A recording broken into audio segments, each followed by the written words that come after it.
కొన్ని నినాదాలు ఈజీగా క్యాప్చర్ చేస్తాయి. అవి ఆ తర్వాతన ప్రయోజనకరమా నష్టమా తేలుతాయి.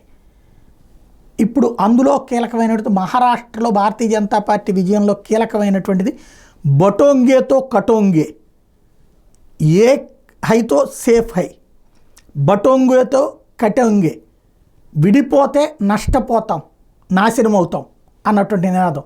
ఇది యోగి ఆదిత్యనాథ్ ఇస్తే, ఏక్ హైతో సేఫ్ హై ఇది నరేంద్ర మోడీ ఇచ్చినటువంటి నినాదం. కలిసి ఉంటే కలదు సుఖం లాంటిది అనమాట. ఈ నినాదాలు అక్కడ తారక మంత్రమైన ఓ రకంగా హిందూ సమాజం అవమానాలు, అవహేళనలు, దాడులు ఎదుర్కొంటున్న మహారాష్ట్రలో బీజేపీ నేతృత్వంలోని ఎన్డీఏ కూటమి అధికారంలో ఉన్నా సరే అక్కడ వీళ్ళ ద్వారా సవాళ్ళు ఎదురవుతున్నాయి. అలాంటి చోట్లన హిందువులంతా పోలరైజ్ అవ్వడానికి ఈ రెండు నినాదాలు బాగా పనికొచ్చినాయి.